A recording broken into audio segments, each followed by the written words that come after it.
নমস্কাৰ আপোনালোক সকলোকে মই মোৰ ইউটিউব চেনেল এডুকেশ্যন এণ্ড এণ্টাৰটেইনমেণ্টলৈ স্বাগতম জনাইছোঁ। আপোনাৰ মন বাৰু সদায় ভাৰাক্ৰান্ত হৈ থাকে নেকি?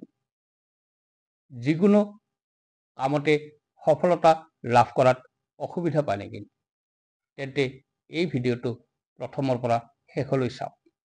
সকলো সমস্যাৰ পৰা নিজক মুক্ত কৰাৰ উপায় এটা সম্পৰ্কত আলোচনা কৰিব ওলাইছোঁ। এইখিনিতে এটা অনুৰোধ জনাব বিচাৰিছোঁ, ভিডিঅ'টো ভাল লাগিলে এটা লাইক কৰিব আৰু শ্বেয়াৰ কৰিব, আৰু আপুনি যদি মোৰ এই চেনেলটোলৈ নতুনকৈ আহিছে তেনেহ'লে অনুগ্ৰহ কৰি চেনেলটো ছাবস্ক্ৰাইব কৰি থ'ব। বহু সময়ত মানুহৰ মন প্ৰায় ভাৰাক্ৰান্ত হৈ থাকে। কোনো কাৰণ নোহোৱাকৈ মনটো বেয়া লাগি থাকে। যিকোনো কামতে মন নবহে। এলেহুৱা ভাৱ আহি থাকে। জীৱনৰ সমস্যাবোৰ কেতিয়াবা সমাধান হোৱাত যথেষ্ট সমস্যাই দেখা দিয়ে। যিকোনো কামত হাত দিলে সহজতে সমাধান নহয়। বিভিন্ন বাধাই জীৱনটো লটিঘটি কৰি তোলে। বহু সময়ত পাৰিবাৰিক সমস্যা, সন্তানৰ ভৱিষ্যত সম্পৰ্কীয় চিন্তা আদিয়ে মনক অধিক গধুৰ কৰি তোলে। তাৰ বাহিৰেও চাকৰি সম্পৰ্কীয় চিন্তা, ব্যৱসায় বা যিকোনো আয় সম্পৰ্কীয় কামত সততে বাধা আহি থাকে। সহজে হ'ব লগা কামবোৰ সহজে হৈ নুঠে। যিকোনো কাম বা কাৰ্যত এবাৰতে সফলতা লাভ কৰিব নোৱাৰে।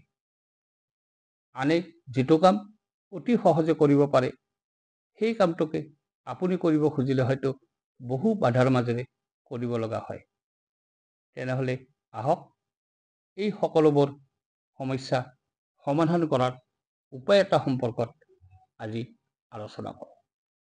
প্ৰথমতে আপুনি কিছু পৰিষ্কাৰ পানী কাঁচৰ গ্লাছ এটাত ভৰ্তি কৰি লওক। এই কামটো আপুনি নিশা ঠিক টোপনি যোৱাৰ আগে আগে কৰিব। তাৰপিছত সেই পানী ভৰ্তি গ্লাছটোত এচামুচ নিমখ দিব। এইবাৰ এখন বগা কাগজত আপোনাৰ নামটো লিখি লওক। মনত ৰাখিব, নামেৰেহে মানুহৰ মূল পৰিচয়।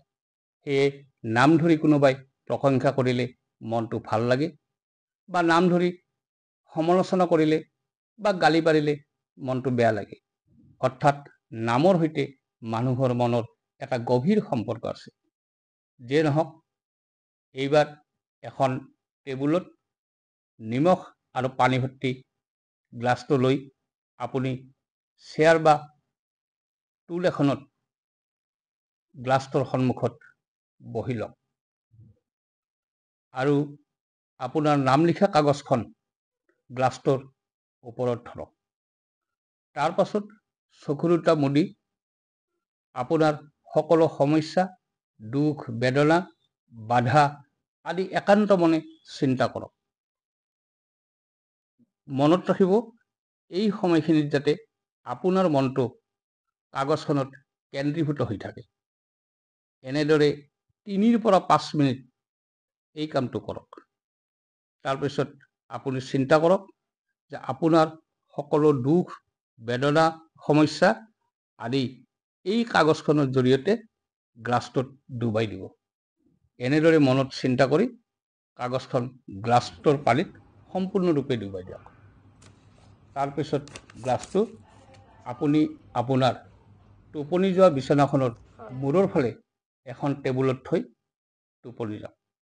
এতিয়া আপুনি মনত ৰাখিব, আপোনাৰ সকলো বাধা, দুখ, বেদনা, সমস্যা আদিবোৰ এই নিমখ ভৰ্তি গ্লাছটোত আছে। পিছদিনা টোপনিৰ পৰা উঠি গা ধোৱাৰ আগে আগে আপুনি ঘৰৰ বাহিৰলৈ গৈ নিমখ মিহলি পানীখিনি পেলাই দিয়ক। আৰু আপুনি মনে মনে চিন্তা কৰিব যে আপোনাৰ সকলো সমস্যা পানীৰ লগত জলাঞ্জলি দিলে। এইবাৰ আপোনাৰ নাম লিখা কাগজখন বা কাগজ টুকুৰা আপোনাৰ ঘৰৰ সীমাৰ ভিতৰত ভাল ঠাই এডোখৰত পেলাই দিয়ক।